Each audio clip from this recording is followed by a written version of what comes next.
Ambala cantt के SD college में प्रधानमंत्री रोजगार मेले का आयोजन किया गया। इस रोजगार मेले में अंबाला मंडल के रेलवे के डीआरएम सहित सभी अधिकारी मौजूद रहे। रोजगार मेले में केंद्रीय राज्य मंत्री राव इंद्रजीत सिंह ने मुख्य अतिथि के रूप में शिरकत की। अंबाला पहुंचने पर रेलवे अधिकारियों द्वारा मुख्य अतिथि का स्वागत पुष्प गुच्छ देकर किया गया। कार्यक्रम की शुरुआत केंद्रीय राज्य मंत्री द्वारा दीप प्रज्वलित कर की गई। केंद्रीय राज्य मंत्री ने मंच से सभागार में बैठे लोगों को संबोधित करते हुए प्रधानमंत्री द्वारा किए गए रोजगार मेले की जमकर सराहना की। इस मौके पर मंत्री ने मंच से कहा कि जब हरियाणा पंजाब से अलग हुआ तो लोग सोचा करते थे कि किस तरह से हरियाणा आगे बढ़ेगा। उन्होंने कहा उस वक्त हमारी आर्थिक हालत बहुत खराब थी। उन्होंने कहा कि अब अगर हरियाणा और पंजाब में तुलना की जाए तो मैं क्यों नहीं कहूंगा कि हरियाणा पंजाब से बेहतर है, लेकिन इतना जरूर कहूंगा कि पिछले 50-60 सालों में हरियाणा ने हर क्षेत्र में तरक्की की है। हरियाणा संपन्न कई तौर के ऊपर हो गया, लेकिन नौकरी के अंदर अभी भी लाचार है। जब मुल्कों की तुलना होती है, स्टैटिस्टिक्स का महकमा मेरे पास है, तो हरियाणा के अंदर बेरोजगारी 26% के करीब है। तो जवान पढ़ के जाते हैं, लिख करके जाते हैं, जगह जगह भटकते फिरते हैं, रोजगार नहीं मिल पाता। और ये 26% कोई छोटा मोटा परसेंटेज नहीं है, बहुत बड़ा परसेंटेज है।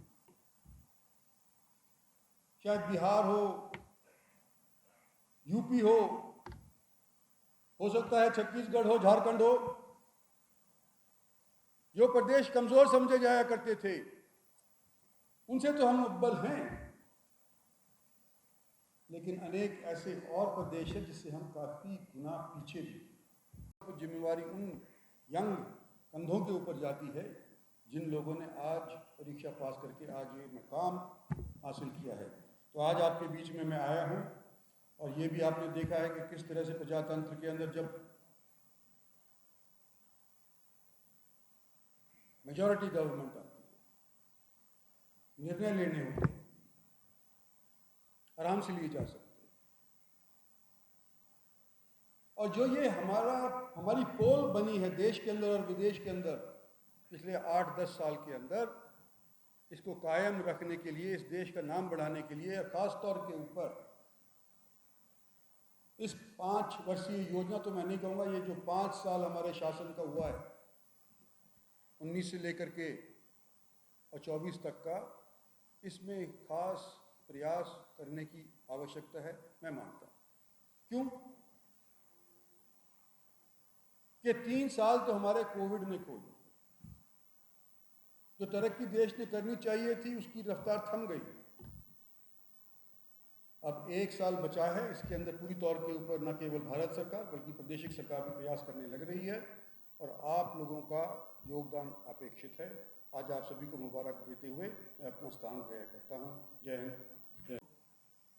माता बहनों और दोस्तों, आज सौभाग्य से आपके बीच आने का मुझे अवसर मिला है, और क्योंकि आप हरियाणा के हैं और मैं हरियाणा का हूँ, मुझे इस चीज़ का एहसास है कि जब हरियाणा पंजाब से अलग हुआ था सन 66 के अंदर, तो लोग यूँ सोचा करते थे कि भाई किस तरह से हरियाणा किस तरह से पनपेगा। हमारी माली हालत कमज़ोर थी, किसानी के ऊपर ही सारा मामला दारोमदार था, और अब हरियाणा और पंजाब की अगर तुलना करी जाए तो मैं यूँ नहीं कहूँगा कि हरियाणा पंजाब से अव्वल है। मैं यूँ नहीं कहूँगा कि केरला का बराबरी करने लग रहा है, लेकिन ये ज़रूर कहूँगा कि पिछले 50 बरस के अंदर या 50 बरस से अव्वल वर्षों के अंदर हरियाणा ने हर एक स्फीयर के अंदर तरक्की करी है। चाहे वो खेल का मैदान हो, चाहे वो इंडस्ट्रियलाइजेशन हो, और चाहे जगह जगह के ऊपर लोगों ने सर्विस प्राप्त करी हो। एक ज़माने के अंदर कृषि विभाग सबसे ज़्यादा रेवेन्यू हमारे प्रदेश के लिए उत्पन्न किया करता था। और जब मैं इन बच्चों की उम्र का था तो दिल्ली कॉलेज के अंदर पढ़ने के लिए जाया करता था। हरियाणा नया नया बना था और जैसे कि अक्सर कॉलेजेस के अंदर रैगिंग हुआ करती थी, तो मेरी भी हिंदू कॉलेज के अंदर रैगिंग हुई और मेरे को कहा गया या पूछा गया, फ्रेशर तुम कहाँ से आए? और मैंने फक्र से कहा, छाती पीट करके, कि मैं हरियाणा से आता हूँ। और हरियाणा की लोगों की नज़रों में क्या साख थी उसका मैं जिक्र न करना चाहता हूँ। तो उन्होंने कहा ये कॉपी लो, 100 पन्ने की, 125 पन्नों की कॉपी हुआ करती थी इन दोनों के अंदर, और एक कलम पकड़ा दिया गया और आप इस कॉपी को 1 घंटे 2 घंटे के अंदर अंदर भर करके वापस लाओगे। और क्या लिखा अंग्रेजी में? I am from Haryana, a land where there is agriculture but no culture। ये हरियाणा की साख हुआ करती थी कि बार बार मेरे को लिखना पड़ा था और बड़ा शर्मिंदगी से लिखना पड़ रहा था कि लोगों की निगाह के अंदर आज हरियाणा इस किस्म का प्रदेश है जहाँ पर एग्रीकल्चर को तो ये मानते हैं कि हरियाणा योगदान देता है, लेकिन कल्चर के बारे में हरियाणा कोई योगदान नहीं। आज स्थिति का परिवर्तन देखो, आज तीर्थ देखो। जो लोग हमारे हरियाणा के अंदर आए हैं, चाहे वो पाकिस्तान से आए हुए हो, अनेक और ज़िलों से आए हुए हो, चाहे वो इंडस्ट्री लगाने के लिए आए हों, रिहायशी बनने के लिए आए हों या रिलीजियस टूरिज्म करने के लिए आए हों, तो हमारा कुरुक्षेत्र से बेहतर कोई तीर्थ स्थान देश के अंदर शायद ही कोई होगा।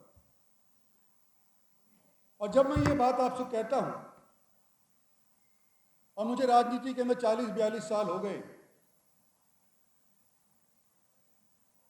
और आपने भी देखा होगा और मैंने भी देखा होगा कि किस तरह से गठबंधनों की जब सरकार बना करती थी, एक पार्टी इस सरकार का नजरिया एक तौर के ऊपर लाना चाहती थी और दूसरी पार्टी बिल्कुल विभिन्न तौर के ऊपर उसको तब्दील करना चाहती थी, तो सरकार ना आगे सरक पाती थी और ना पीछे हट सकती थी। जो पिछले 10 साल के अंदर हमने और आपने देखा है कि एक व्यक्ति ने देश की राह को एकजुट करके और देश का नाम बढ़ाने के लिए न केवल देश के अंदर बल्कि विश्व के अंदर भी देश की साख बढ़ाने का काम किया है, तो उस भाई का नाम है नरेंद्र भाई मोदी। और ये अकेला इनकी वजह से नहीं हुआ। जो निराशा अनेक दशकों से जिसका सामना लोगों ने करना पड़ रहा था, एक आशा की जब किरण नजर आई तो सारे मुल्क ने, 36 बिरादरी ने मिल करके, सभी मजहब ने मिल करके और नरेंद्र भाई को अपना प्रधानमंत्री नियुक्त करने के लिए मन बनाया। आज जब मैं आपके बीच के अंदर बैठा हूं तो ये दूसरा हरियाणा के अंदर रोजगार मेला है मेरे ख्याल से।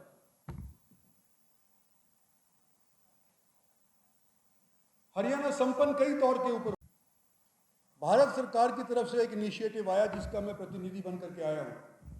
हरियाणा सरकार की तरफ से हरियाणा सरकार करे,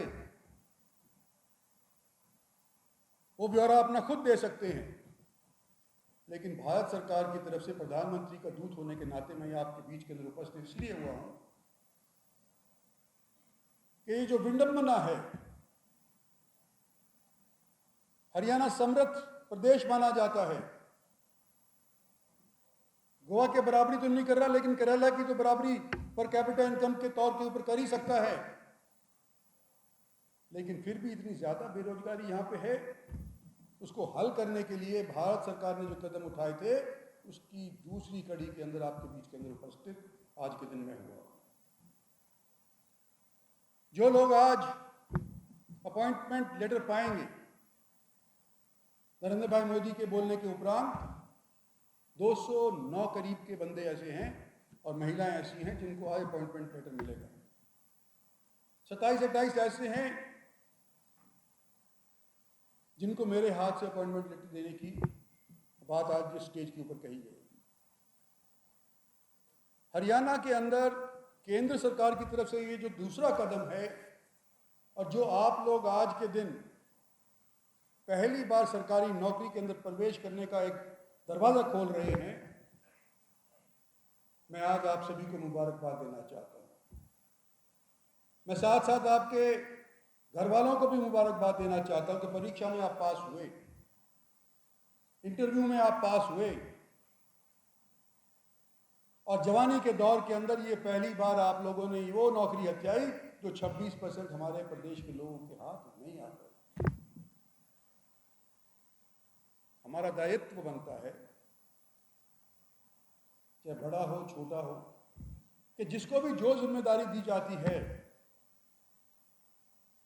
जब वो जिम्मेदारी संभालता है वो ध्यान में ये बात जरूर रखे कि मेरे जैसे और भी बहुत कोशिश करे थे, नहीं बन पाई उनकी बात, और अगर मेरी बात बन पाई है तो कम से कम हम अपने प्रदेश को इतना संपन्न कर दें कि आने वाले समय के अंदर ये जो आका है 26% का, ये घट करके कम हो जाए और उस चीज के अंदर योगदान न केवल सरकार का है, न केवल चुने हुए नुमाइंदा का है, देश के हर नागरिक का है।